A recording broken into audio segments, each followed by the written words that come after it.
Hello, I'm Ron Lutters, and I'm here with Hub TV USA. And today we're here with Ray Michaels, and we're here also with one of our special guests who has a credibility that's as long as the table, and that is Barbara Bluster. She has been an Arizona state legislator. She is a patriot, and she is the chapter leader of the John Birch Society here in Arizona. And we're going to be talking about the United States Constitution, America by Choice, and we're going to go into some detail here on the ABCs of the United States Constitution. You know, Barbara, I am so excited about this because this is series number 2. Now, hopefully you watched number 1. If not, you could go back and watch number 1. But this talks about something that is so very important, the enumerated powers of the federal government by the Constitution. So this limits exactly what the federal government can do and puts it kind of in their place. We've seen for years and years and years and decades and really centuries how they've been taking more and more power from the states. But the Constitution is very clear, and it is numbered powers that has an end for the federal government. Yes, and it's very limited. And the great thing is the states, our 50 states, have more power than the federal government does if they'll just take it back. And that pushback is what we need our governors and our attorney generals, our legislatures to do. They have to push back on the erosion of our liberties and maintain our liberties at the state level. So that's part of what this second video is entitled, is Enumerated versus Unlimited Powers. Well, you know, Ron, we've talked about this before too, is that there are 50 states. It's the United States of America. The states created the federal government. That's true. The federal government did not create the states. And the 10th Amendment clearly states, Ron, you want to give that to everybody? Well, it clearly states that if the powers that are enumerated in the Constitution are not listed there, they are reserved for the states and the people within those states. Respectively, yes. And the key word is the people. The whole document, as a matter of fact, starts, "We the people."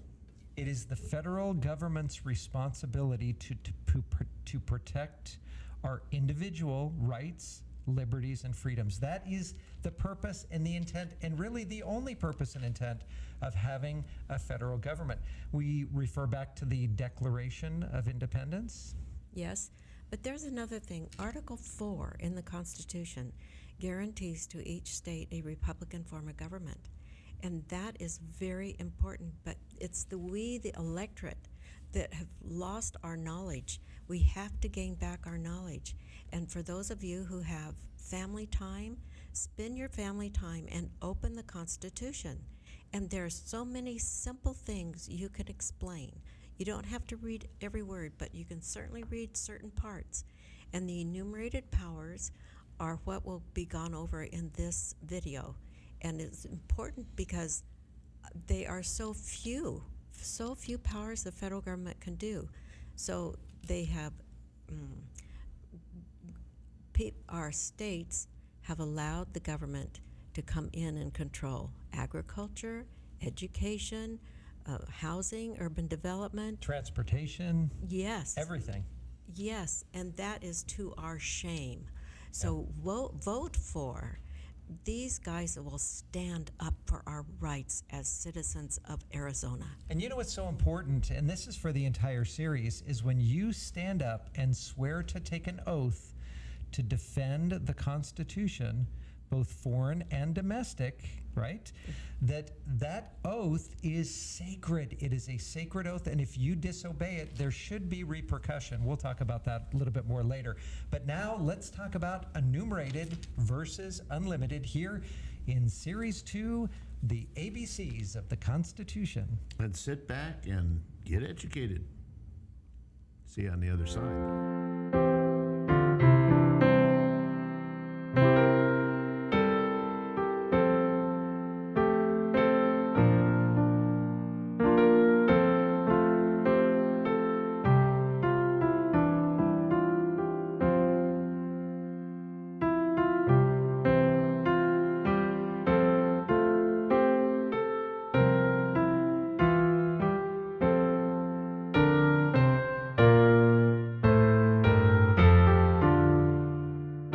Welcome to class number 2. The title for this class is Enumerated versus Unlimited Power. What we want to talk about today is what it is our founding fathers gave us with the U.S. Constitution. Was it designed to empower a federal government that has limitless power, or one that was limited to few powers, and what the original intent of the Constitution was? So to begin with, I want to start off with a quote here from Thomas Jefferson, where he declares what his view on this question really was. Congress has not unlimited powers, but only those specifically enumerated. Now the question I would ask is, if they're specifically enumerated, where would those be enumerated? Kind of an obvious question. That would be in the U.S. Constitution. That would be where we would look for that specific enumeration. Now, I want to talk about this concept first before we go much deeper, the concept of enumerated powers. What does the word enumerated mean? Well, it comes from the same root word as number does. Numbered, specifically listed. That means that these powers aren't just something that's implied or vague. They are specific. There's a list of them we can find in the Constitution, which we'll be spending some time on. I want to use an analogy today, though. Some of you have probably had the experience of taking a car into the auto shop.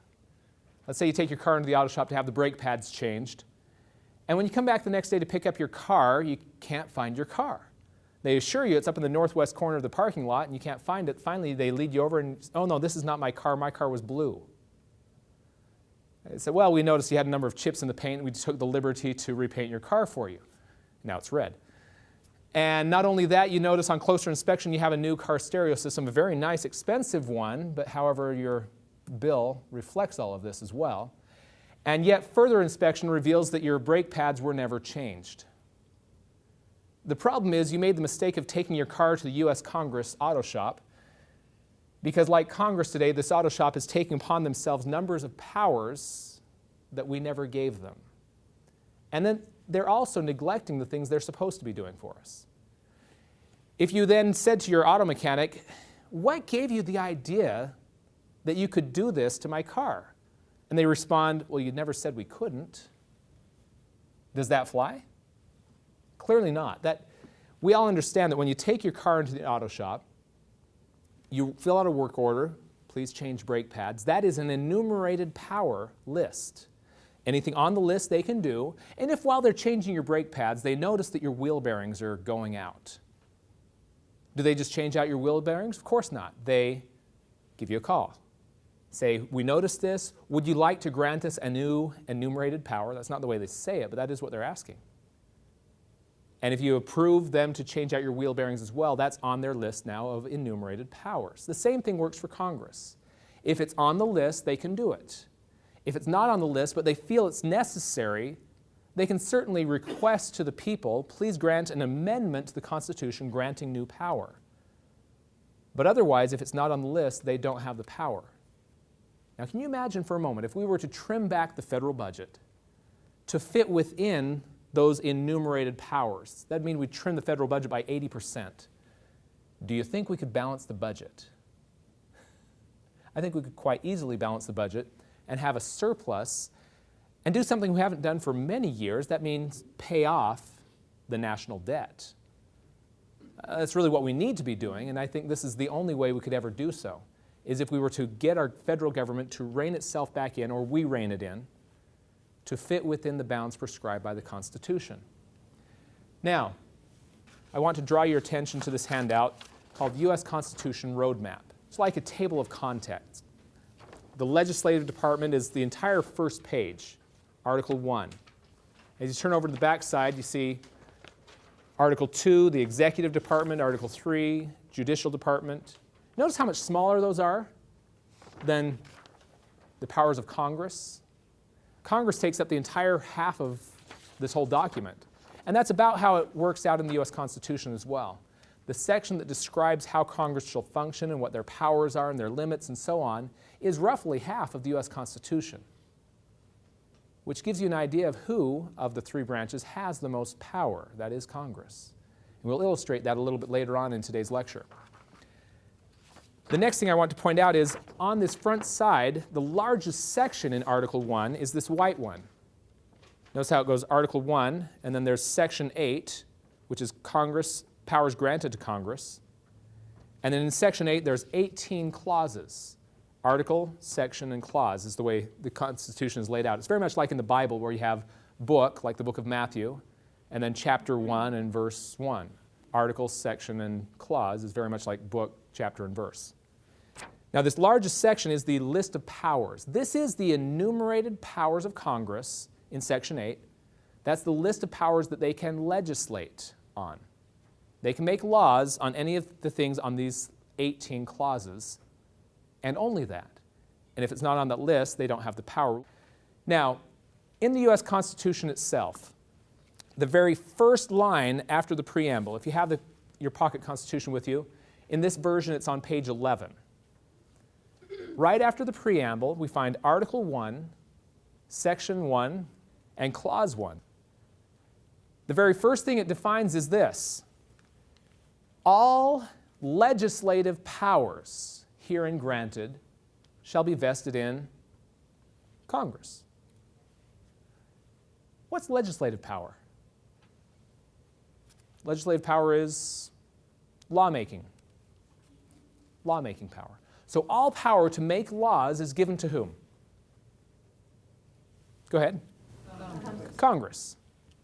All power to make laws given to Congress. Now here's your quiz. If any of you are good at math, you may remember those if-then questions. If all legislative power is in Congress, then how much power is left over for the president to legislate, to write new laws? None. You're sure about that? Does he ever legislate? Unfortunately, yes. Frequently. And we're not just talking about our current president, but virtually every president in my lifetime, and probably quite a long time before, have legislated without Congress being involved. They write an executive order and sign it, and this is a new law. That violates the very first line after the preamble of the Constitution. For the president to write law himself, he's taking the power of one of the other two branches, which was clearly defined for Congress and Congress only. That's a usurpation of power. Now, again, this if-then question, the next one is, if all legislative power is in Congress, how much legislative power is left to the Supreme Court? None? You're sure? Do they ever legislate? Yes. Again, unfortunately, they do. A classic example is Roe versus Wade, which hundreds of years of history were suddenly diverted in a different direction by a ruling of the Supreme Court. And as we're told today, Roe versus Wade, legalizing abortion, is settled law. If Roe versus Wade is settled law, who wrote the law? It wasn't the legislature, it wasn't Congress, was it? It was the Supreme Court. So in that way, that clearly violates the very first line of the Constitution. If we just followed this much of the Constitution, a major portion of what's going on in our nation would stop, because the president is legislating quite actively, as is the Supreme Court. This would rein in a good portion of that. Now, the next part I want to focus on is the phrase herein granted. All legislative powers herein granted. The point is, all the legislative powers that were herein granted in that part we just covered, Article 1, Section 8, clauses 1 through 18, that's where it is herein granted. And any that is not herein granted, well, then the 10th Amendment applies. The powers that are not delegated to the United States by this Constitution, nor prohibited by it to the states, are reserved to the states, respectively, or to the people. What does that mean? If it's not on this list, that power does not belong to the federal. It belongs to either the states or to the people. Now, in some cases, some things are prohibited to the states. You'll find that primarily in Article 1, Section 10. There's a list. It says, no state shall, no state shall, no state shall, all throughout Article 1, Section 10. We'll go into some of those a little bit later in Lecture 3 in particular, no state shall section. So some things, it's not appropriate for the federal nor the state governments to be doing. Some powers are reserved only to the people. Some things are not appropriate for government to be involved in at all. That is probably the simplest description of constitutionalism 101 I could give you. Only Congress can legislate. Congress can only legislate on those enumerated powers found in Article 1, Section 8. and anything else is a power left to the states or to the people. If everyone understood that much of what our federal government's involved in, it would not be. So considering the fact that our federal government has stepped far beyond the bounds prescribed by the Constitution, it's become popular lately. Many states have started pushing forward for nullification type bills. What nullification is simply on a state level is when a state stands up and says, we do not recognize the authority of the federal government to legislate in this area. It's not in their jurisdiction, therefore we are not going along with it. Very simple concept. But there's been a lot of concern about this. The media has certainly done their share of warning people against it. And I'd say probably one of the most common excuses or reasons for fearing nullification was expressed by a governor of one of the western states recently when he said this: we can't have the states picking and choosing which laws they want to obey. That would lead to anarchy. And you know, there is some truth to that. I have to admit, if the states were simply to pick and choose which laws they like that come from the federal government, then the federal really has no real power. From lecture number 1, you might remember there was a chart on the screen where it showed kind of a big wedge. Over on this side, 0% government, and on the far other side is 100% government. And 0% government being anarchy, 100% government being any form of a totalitarian state with all power in the government. And that our U.S. Constitution was really the balance between those two. That too little government leads to chaos, but too much government causes problems as well. We want to make the government strong enough to protect our rights, but not strong enough to abuse us in the process. Now, prior to the U.S. Constitution, we were living under the Articles of Confederation. And the Articles of Confederation, they concluded, were too close to this side of anarchy. They didn't have enough real power to do the jobs we gave them to do. For example, we gave our Congress, under the Articles of Confederation, the responsibility to raise an army to fight for our independence from Great Britain. And yet they had no power to tax. They could request tax money from the states, but they couldn't enforce it. And because of that, that alone, among many other reasons, but that alone nearly cost us the war, because they couldn't raise the money to fund the war. And what they finally resorted to was just printing the money, print more and more of the continental dollars, and we'll talk about that a little in lecture 3 as well. But you can see the problem. If the federal has no real power and the states can truly pick and choose, yes, that would be a problem. And yet on the other end of the spectrum, are the states required to go along with anything the federal government says no matter what? If that were the case, then we truly have an unlimited government. Whether they're within their bounds of the Constitution or not, we go to the other end of that spectrum, we end up in tyranny. And so, where do we draw the line? Is there a clear line we can draw between what is appropriate for the states to go along with whether they like it or not, and what is appropriate for them to nullify? And of course, I would say yes, the answer is the U.S. Constitution. The U.S. Constitution is very clear and defining on what those laws can be and what they cannot be. There is one other excuse that I see for staying away from nullification, and that is, in the last legislative session, we had a state legislator who proposed a number of nullification-type bills, saying the federal government has no authority in this realm, so we will not be observing this law, or something of that nature. And of course, he portrayed himself as a strong constitutionalist. And the national media picked this up. He got national attention for it. And they said, apparently his love for the Constitution does not extend to the Supremacy Clause. So that's the other one, is the Supremacy Clause. It's found in Article 6, Clause 2 of the U.S. Constitution. And here's what they want you to believe it says. This is not what it says. This Constitution and the laws of the United States which shall be passed by Congress, that's the part that they don't want you to know what it really says, shall be the supreme law of the land. So what this is implying is any law that's passed by Congress is the supreme law of the land, regardless of whether or not it's on the list of enumerated powers. If they pass it, it's constitutional and supreme. But a simple reading of the Constitution resolves this question. Because Article 6, Clause 2 doesn't say that. It says this Constitution and the laws of the United States which shall be made in pursuance thereof. shall be the supreme law of the land. Made in pursuance thereof. And by the way, on your class handout, that is answer to question number 1. There's a fill in the blank. Made in pursuance thereof is your first answer. Now, what does that mean? Made in pursuance thereof, thereof meaning referring back to the Constitution. Pursuance of the Constitution. What does it mean to pursue? To follow? Closely follow? So to have a law that is made in pursuance of the Constitution literally means that that law is in following or in keeping with the Constitution, the powers granted by the Constitution.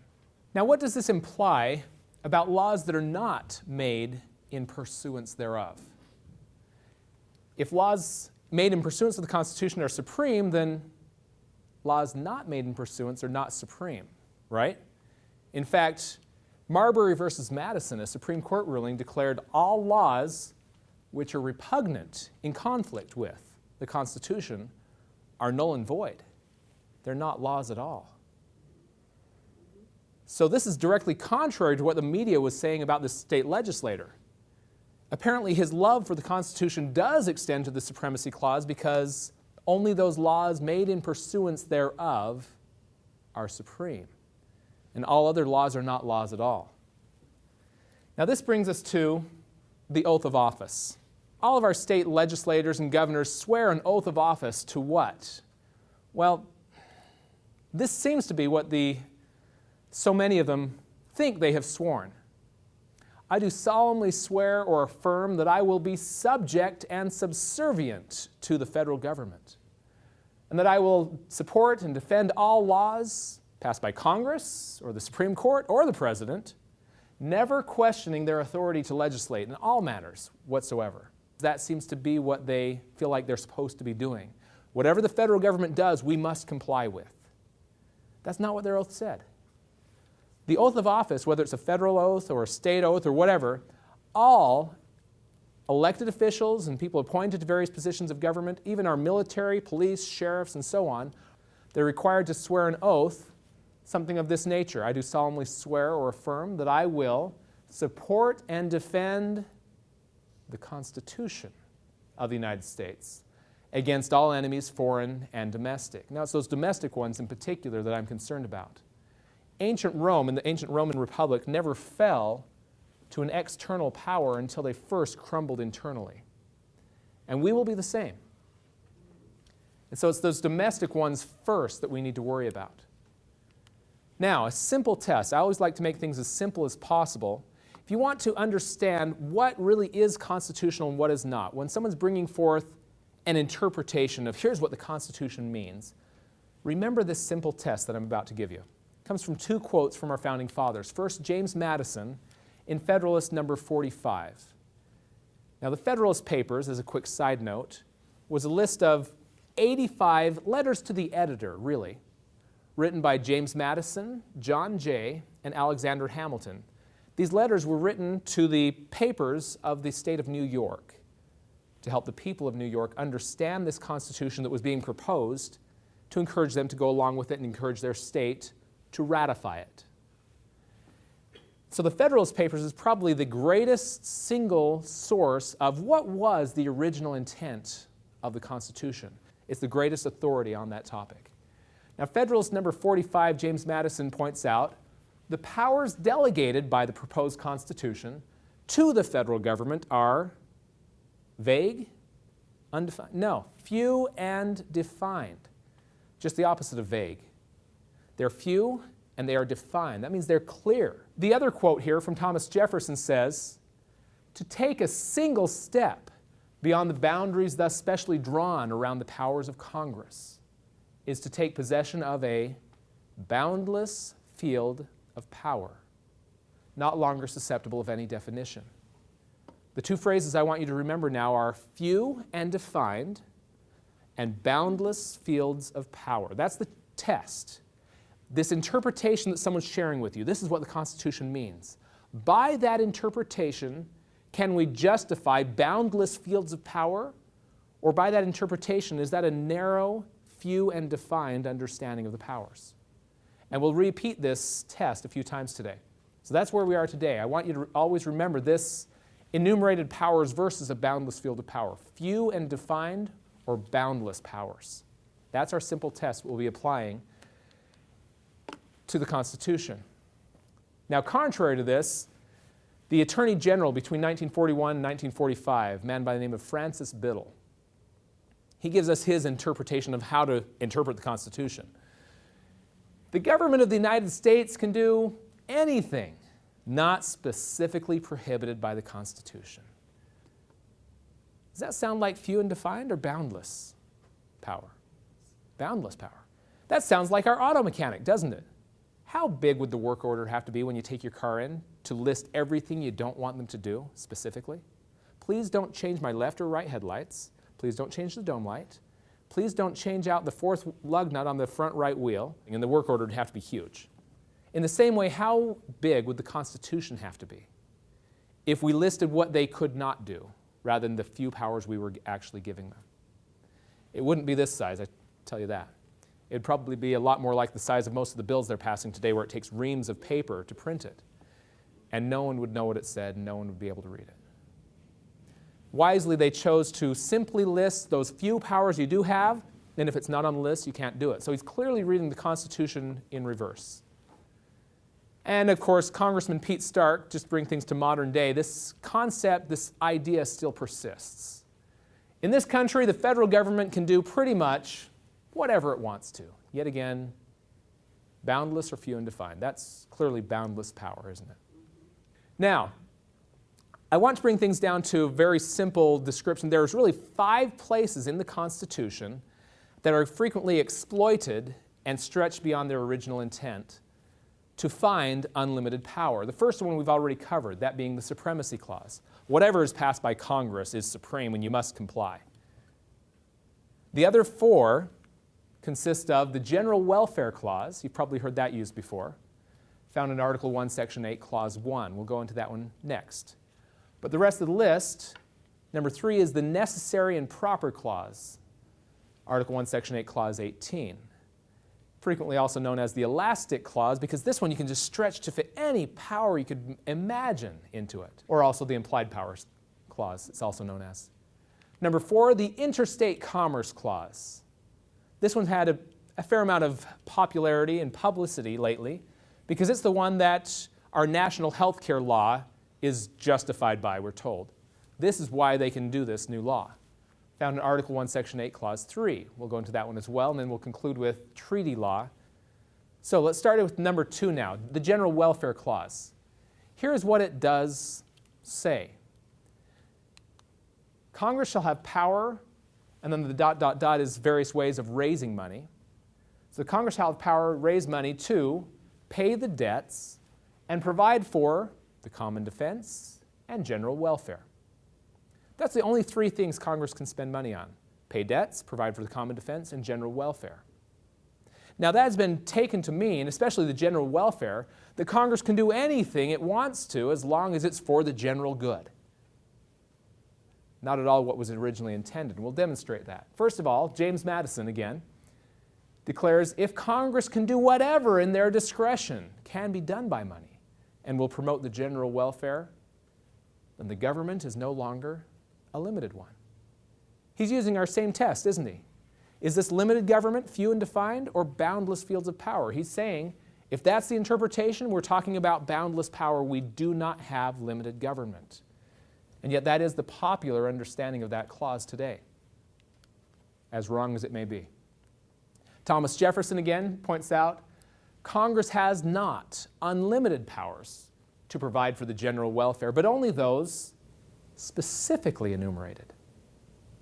Specifically enumerated? The powers of general welfare are specifically enumerated? Well, yes, they are. In fact, that's about half of what's in Article 1, Section 8. I'll show you that in just a moment. One more quote from James Madison, then we'll get into it. He says, nothing is more natural nor common than to first use a general phrase and then to explain and qualify it by a recital of particulars. In other words, to introduce your topic, such as I'm writing a research paper on trees. I start off with the statement, the general phrase, trees are good. Then I'll recite some particulars such as trees are good for shade, Trees are good for wood. Trees are good for the environment, for animals to live in. Trees are good for helping have more oxygen in the air, and so on. Those are the recital particulars. Start with a general phrase and then give the specifics afterwards. That's exactly how Article 1, Section 8 is written.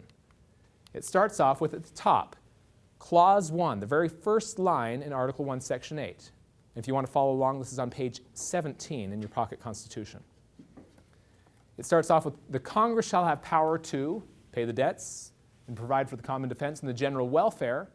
And then the next 9 clauses borrow money, regulate commerce, establish rules of naturalization and laws on bankruptcies, coin money, punish counterfeiting, establish post offices, post roads, promote science and useful arts by protecting exclusive right, that being like patents and that type of thing, constitute tribunals inferior to the Supreme Court, and then you jump all the way to the very end, 17, which is the second to last, which is the power to control land for limited purposes. Those are general welfare powers. And the reason I categorize these ones as general welfare is because everything else in Article 1, Section 8 is common defense.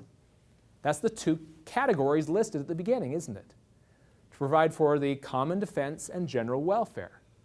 That's our general phrase at the top, common defense and general welfare. And then here's the specific powers of common defense on this side and general welfare on that side. But all the powers fall into one of these 2 categories. Now, a year or so ago, I was grilling a congressman on his voting record. I like to do that type of thing myself. Asking him, where in the Constitution did you feel you had the authority granted to take our tax dollars and give it away to the governments of foreign nations, what's known as foreign aid? And I don't care what government we're talking about, where in the Constitution is it granted? And he said, well, that would depend on which foreign aid. In some cases, it would be under the General Welfare Clause, and some of it would be under the Common Defense Clause. My response to him was, well, I understand very well, I'm very familiar with the general welfare powers. They are specifically listed in clauses 2 through 9 and 17. Which one of those are you talking about? And while we're on the topic, the common defense powers, clauses 10 through 16, are specifically enumerated. Which one of those do you feel grants the power for foreign aid? This was on Facebook where he was campaigning for re-election. It was his campaign page. He deleted my question and then blocked me from asking any further questions. I guess he didn't like the direction this was going. But do you see the point? You can't use the Common Defense Clause or the General Welfare Clause as an excuse for power if it's not listed in the specifics thereafter. That is the general welfare powers. This is the common defense powers. It's very clear. And that is all that the common defense or general welfare grants. Now, the next one, excuse number 3, the elastic clause, also known as the necessary and proper clause. Here's what it does say. The Congress shall have the power to make all laws which shall be necessary and proper. A few years ago, a friend of mine used this one with me. I was telling him his U.S. Senator that he loves so much doesn't tend to follow the Constitution very well. And he asked for some specifics. I gave him some. He says, oh, well, that's under the necessary and proper clause. Would you mind reading that with me, I say? Sure, and this is what he read. The Congress shall have power to make all laws which shall be necessary and proper. And that sounds like few and defined powers or boundless. That does sound pretty boundless, and that is what it says. Do we have a problem here? Well, no. If you read it in context, the only problem is we didn't finish reading. In fact, if anyone ever uses this one with you, just ask them to read the next 7 words. You can read on if you'd like, but the next 7 words really clarify it because it says, for carrying into execution the foregoing powers. What is that talking about? Congress has power to make all laws that shall be necessary and proper for carrying into execution the foregoing powers. Let me show you where this appears in the Constitution, right here at the bottom. You have Article 1, Section 8, the heading up there, the specific powers of general welfare, common defense, and then the conclusion, the necessary and proper clause. And it says they have power to make all laws which shall be necessary and proper for carrying into execution the foregoing powers, these powers that came before it. It's referring to this list of powers, isn't it? So if that's referring to this list of powers, either common defense powers or general welfare powers, does that give any new power? It doesn't. It clearly doesn't. In fact, my friend, when I shared this with him, would you mind reading the next 7 words? He read that and said, oh. And that was it. Let's go on to a new topic. And I think that's all we need to do on this particular excuse. You just read it in context. It resolves that for you very nicely. So the next one, and this one's a big one, the Interstate Commerce Clause. You have to realize that the Interstate Commerce Clause is actually part of a larger clause here. This is Article 1, Section 8, Clause 3, and it says, the Congress shall have power to, as a quick side note for a moment, as you read through the Constitution in Article 1, Section 8, you'll notice every one of those clauses begins with the word to do this, and then to do that, to do this, to do that. All of those, just insert in your mind, the Congress shall have power to do each of those in Article 1, Section 8. So clause number 3, Congress shall have power to, and then we jump down to clause 3, regulate commerce. And then it talks about 3 areas they can regulate commerce. You can regulate commerce with foreign nations, among the several states, and with the Indian tribes. It's a power of commerce. I would really call it the Commerce Clause, which specifies 3 different areas. But it's this one right here that they refer to as the Interstate Commerce Clause, commerce among the several states. And from that little phrase, I'm amazed what they've created. Back in the late 1930s, Congress decided that by this Interstate Commerce Clause, they have the power to regulate anything that happens to be commerce between states. So much so that they decided we're going to help our farmers out because they're struggling. We want the farmers to be able to make a good living wage without having to work so long and hard. So what they ended up doing was passed a law that farmers cannot raise more than a certain number of tons of grain. They limited the amount of grain that farmers were allowed by federal law to raise.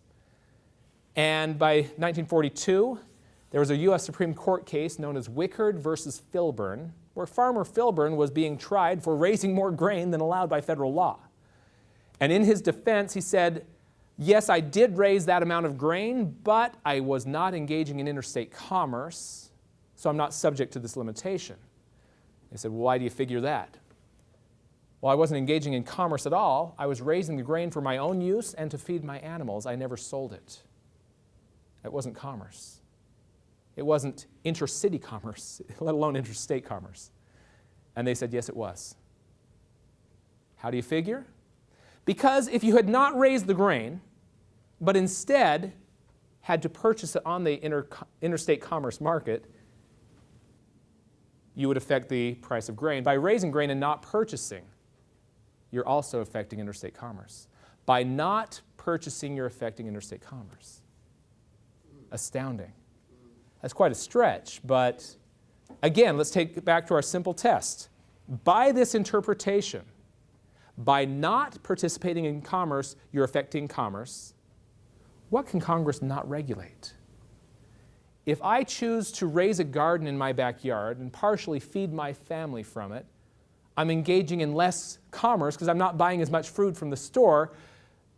By that justification, then, Congress can regulate my garden in my backyard and tell me what I can and cannot grow and how much. Correct? What if I were to do some work on my own home? I want to repaint my house, for example. I'm not engaging in commerce because I'm not hiring a contractor to do it. So therefore, my not hiring can be subject to congressional control as well. And they can regulate whether or not I get to paint my own house or if I have to hire someone to do it. And some countries in Europe do that very thing today. Last example, if I choose to have children or not have children or have many children or few, all of those will affect my buying, my purchasing on the interstate commerce market. By this justification, could Congress then tell me how many children I can have or not? Would any government be so bold as to tell you how many children you can have? I guess that's already happened in other countries as well. And by this justification, they could do the same thing here under the Commerce Clause. Definitely not few and defined powers. That's unlimited government, without a doubt. But it is that same justification that is used today to justify things like our new national health care law, which is being debated whether or not it's constitutional. I tell you today clearly there's no doubt it is not authorized by those few enumerated powers of the Constitution. But just to show you what this does mean, what does this commerce power have to do with? What is the few and defined powers? Chief Justice John Marshall gives us a nice, clear description of it. He says, this power of regulation of commerce, must carry the same meaning throughout the sentence. What's he saying? Let's go back to it now. This power to regulate commerce is the same power whether it's with foreign nations or whether it's among the several states. It's the same power. Can Congress tell France, for example, that your farmers cannot raise more than a certain amount of grain? Of course not. So this power to regulate commerce with France cannot do that, then the power to regulate commerce among the states cannot do that either. Congress has no such power over foreign nations. Then they don't have the power over the states either. If it is truly the same power, and one of the things that John Marshall points out is that unless there is somewhere in the Constitution that more clearly defines that power, they are exactly the same power. Is there anywhere in the Constitution that differentiates between the power over the states here and the power over foreign nations? The answer is there is actually one place that does clarify the power. That would be found in Article 1, Section 9, Clause 5. In Article 1, Section 9, Clause 5 limits the power that Congress has over the states. Found on page 19 here, and it says, "No tax or duty shall be laid on articles exported from any state." So it's saying that Congress does not have the power to allow any taxes or duties on trade between the states. What power do they have with foreign nations? That's the only power they have with foreign nations. They can't tell France what they can do and what they can't do with their commerce. All they can do is put a tariff or impost or duty, meaning product coming from France, 10% tariff as it crosses our border. That's the only power that Congress has over foreign trade. And what it says here in Article 1, Section 9 is that power is forbidden between the states. The only thing they can do with foreign countries, they cannot do with the states. In fact, it's their duty to make sure that there are no tariffs between the states. Now, the reason they did that was prior to the U.S. Constitution. Under the Articles of Confederation, there were heavy tariffs between the states. If I wanted to transport my goods from, say, up in Rhode Island down through Massachusetts to some of the southern states, Massachusetts especially was guilty of this. They charged huge tariffs for anything crossing through their state. So much so that it was cheaper to buy products from Great Britain than it was from each other because we put such heavy duties and tariffs on each other. And so that was the vision here in Article 1, Section 9, was to prohibit such things. So today we're taught that this power of commerce, power over the states, is an unlimited power. Originally it was actually virtually no power. The only power that was there was preventing tariffs. And with foreign nations, they could apply tariffs. Now, just to prove that I'm not making this up, President James Monroe said exactly the same thing in 1822. He says, "A power then to impose such duties and imposts in regard to foreign nations and to prevent any on the trade between the states was the only power granted." You'll find that's one of the answers on your sheet here. Number 7, a power then to impose such duties and imposts and to prevent any on the trade between the states. That's the entire sum of the power of Commerce Clause, interstate and international commerce. The last one, treaty law. I've seen many emails about Secretary of State Hillary Clinton working on a treaty that would ban small arms from we the people owning them, trying to create some kind of a gun ban with the United Nations and passing it as a treaty. And we're told that if the President and 2/3 of the Senate passed this treaty, it would override the Constitution. Now again, I'm sorry, but I have a hard time believing that one. Here's what the treaty clause says. This is actually part of the supremacy clause in Article 6, Clause 2. It says, this Constitution and all treaties made, or which shall be made.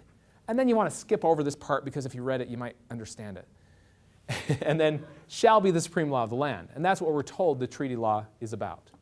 Whatever is passed as a treaty is supreme, period. And you're probably coming to recognize my pattern here. The part that's left out is the part that helps you understand the true meaning. What it says there is, all treaties made or which shall be made under the authority of the United States shall be supreme. Under the authority, what authority? Where is this authority granted? Oh yes, in the Constitution, that's right. So, all treaties made or which shall be made under the authority of the United States. Now you notice this one was worded a little bit different than the Supremacy Clause one, which said made in pursuance thereof. And the question's been raised sometimes in my classes, so why did they not just simply say in pursuance thereof? At this time, they already had on the books a number of treaties that were made not under the authority of the Constitution, but under the authority of the Articles of Confederation. And they didn't want this to strike down those treaties. This recognizes the authority that they were made under at the time. Those treaties that were made under the Articles of Confederation was the authority of the United States at that time. Once the Constitution was adopted, all new treaties must comply with the new authority, which is the Constitution. Now again, I'm not making such things up. I want to demonstrate to you now a couple different places that show what the treaty law really means. First of all, another great quote, Thomas Jefferson says, I say the same as to the opinion of those who consider the grant of the treaty-making power as boundless. If it is, then we have no Constitution. If the President and the Senate, with a two-thirds majority, can override anything in the Constitution with a treaty, then we don't have a Constitution. Now, the next place I want to go to is a Supreme Court ruling in 1957 known as Reed versus Covert.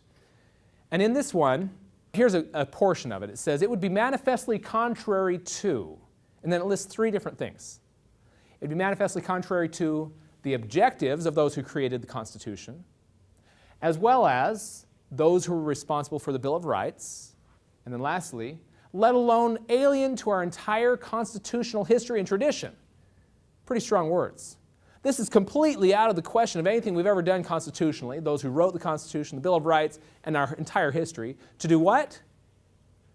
To construe Article 6, the treaty power, as permitting the United States to exercise power under an international agreement, and here's the key phrase, without observing constitutional prohibitions.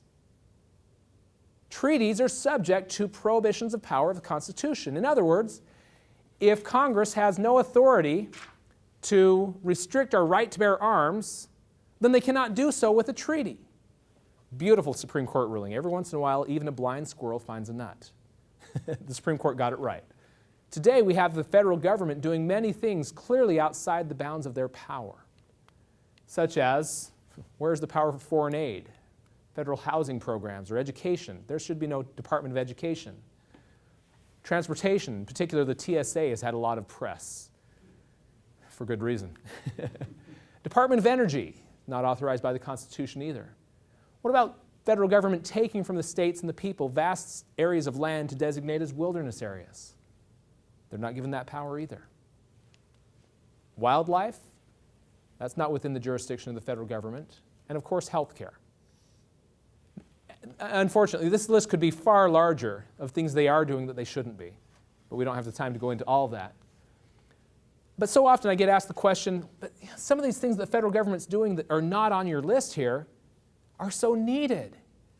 It's for a good cause. We just have to do good in this Department of Education and helping our children have good educations or whatever. Whether we could debate back and forth whether or not they're even accomplishing that. But when we talk about this, it's for a good cause, so therefore we need to ignore the Constitution. George Washington, in his farewell address in 1796, gave us a warning on this topic. He said, if, in the opinion of the people, the distribution or modification of constitutional powers, the way we set up the Constitution, is in any particular wrong, let it be corrected by an amendment in the way in which the Constitution designates. But let there be no change by usurpation, for though this in one instance may be the instrument of good, it is the customary weapon by which free governments are destroyed. Again, we let them take one step outside the bounds of the Constitution, they now have boundless fields of power. There's no logical place to rein them in. So, remember the brake pads that weren't changed out on the car. There are many duties Congress has given that they are not fulfilling today. They should never allow our troops to go to war and fund a war unless they have actually debated and declared a war. We'll talk about that in Lecture 4. They need to also fulfill their duty to repel an invasion. They're only supposed to raise armies, not maintain an army on an ongoing basis, which is interesting. We'll talk about that in Lecture 4 as well. Power to coin money, we'll talk about next time in Lecture 3, which they're not fulfilling that duty. They're supposed to organize state militia, and what we have today in Lecture 4 will clearly define the difference between what we do have and what the constitutional militias are supposed to be. Very different. Impeachment of judges. They do that occasionally, but I can tell you there are many judges that need to be impeached. One particular one recently, Ruth Bader Ginsburg, declared, "I really look more to international law than I do to the U.S. Constitution for my rulings." She then admitted she probably violated her oath of office in the process. Yes, you did, and yes, you should be impeached. And yet we're told judges are appointed for life. That's not what the Constitution says. It doesn't give any term of limit of how long they can serve, but it does say during times of good behavior. Good behavior. And if not, then they should be impeached. Well, I would say that openly admitting you're violating your oath of office is not good behavior, if ever there was bad behavior. And this is the final one that so many of our elected officials are ignoring, is their duty to uphold their oath of office, to actually follow the limits of power of the Constitution.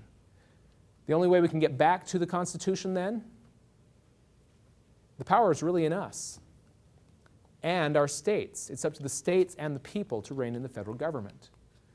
James Madison points out in Federalist number 44, there's a reason why our state-level officials are required to swear an oath of office not just to their state constitution, but also to the federal constitution. At the end of Federalist 44, he addresses this question. In his answer, he says, the members and officers of the state governments will have the essential agency in giving effect to the Constitution, making it effective. Is the Constitution today effective in reining in our federal government? I'm afraid not. And if that's the case, who's to blame? Primarily, it's our state-level officials, but secondarily, it's we the people not holding them accountable for holding the federal government accountable. And that's the way the power process works. That's the way the Constitution was formed. We the people empowered the states. The states then formed the Constitution. And that's the same way we rein it in. So nullification is the topic that we started off with. And that's really where we need to conclude then. To dispel the myths, nullification is not some kind of a seditious act or rebellion or treason against the federal government. It's not lawlessness. We're not seceding from the Union. It's not even civil disobedience. It's actually obeying the law. It's upholding the Constitution. When our state-level officials, our governors, our state legislators, our sheriffs, and so on, are faced with a decision, do I follow the federal government or do I follow the Constitution? Which one did they swear an oath to? Clearly, it was the Constitution. The only way we can see this happen then is if our state-level officials will understand and apply this. Thomas Jefferson tells us that the several states who formed the instrument of the Constitution have the unquestionable right to judge of its infraction, and a nullification by those sovereignties, the states, of unauthorized acts done under the color of that instrument is the rightful remedy. If this were not the case, he tells us, without this right, they would be under the dominion, absolute and unlimited, of whosoever might exercise the right of judgment for them. Who are we told today has the right to judge if something is constitutional or not? Only the Supreme Court. Well, that would put us under the dominion, absolute and unlimited, according to Jefferson, of the Supreme Court. And that is partially where we are already today. So what we need in order to make this work is governors, first and foremost, who are willing to stand by their oath of office, who understand the importance of giving effect to the Constitution, and then a majority of state legislators who understand and will back him on that. It doesn't take every state legislator. But even one governor isn't really enough. If you have one state that stands up to the federal government, they generally are bullied into submission. A classic example of this was the Real ID Act of 2005, which was the establishment of a national ID card, which was very invasive into personal information that they were wanting to collect on a national database. Many states were very opposed to it. Here in Montana, where I'm from, our own state legislature passed a bill saying we will not, under any circumstances, implement the Real ID Act. And our governor signed it. And shortly we found that we were standing with 12 states, standing together. And with that, the federal government backed down and said, we'll give you some more time to implement this. By the time that next deadline came up, 28 states were standing together saying, we will not implement this. And they've since put it to the back burner. Now they're trying to implement it piecemeal through our Department of Motor Vehicles, but that's another matter. The point is, we stop that bad law by states standing together. And that's the only way that we can truly rein in the federal government, is first with the states, and then secondarily, we need to replace Congress with those that will stand by their oath of office as well. And ultimately, the responsibility for all of that does rest with us, with we the people. The only reason they get away with what they are right now, how many people understand what we've covered today? If you were to do a survey around your community, how many people could tell you what the powers are and are not under the general welfare, under the Commerce Clause, and so on? How many people in Washington could? I find even there, they're often simply just ignorant of it. Some of them do willfully disobey it, but I think many of them are just ignorant of their limits of power. And if this becomes common knowledge again, then we the people can rein in our government back to what they're actually supposed to be doing, preserving our liberty and reining in the federal budget, at least 80% eventually. So with that, that will conclude our lecture on the Constitution, enumerated versus unlimited power. And in the next lecture, we'll go into some of the specifics of the power, monetary power, and further lectures on the war powers in lecture number 4. Thank you for joining us today.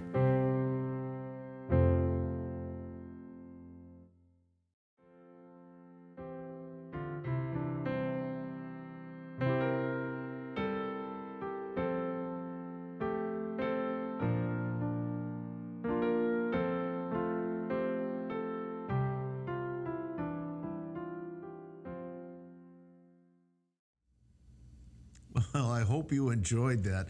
You know, Wow. Ray, it looks like, most people think that the federal government is the omnipotent power here, and it's not. No. It's we the people. Yeah, boy, were we wrong on that. And I know many of you are seeing this for the first time, and you're kind of sitting back and saying, wait a second, this is what I was taught. I was taught we were a democracy. I was taught that the federal government, all the rules and regulations trump the states. Wow, it's really eye-opening, Barbara.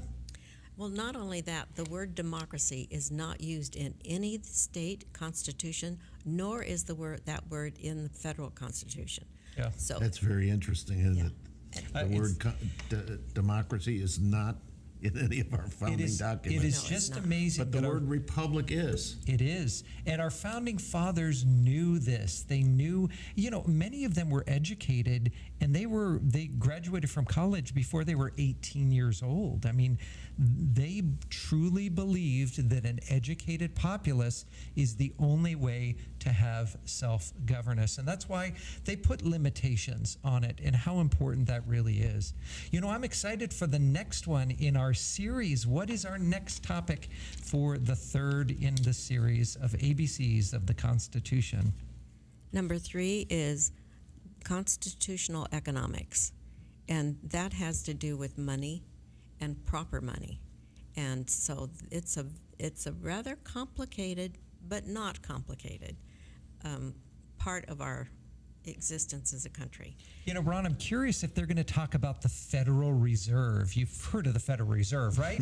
It must be federal and there must be a reserve. But you know what?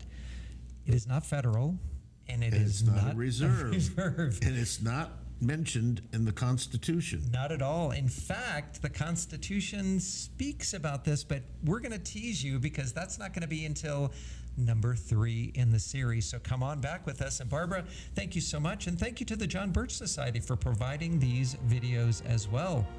And watch these over and over and over. You're going to find something new each time you look at it.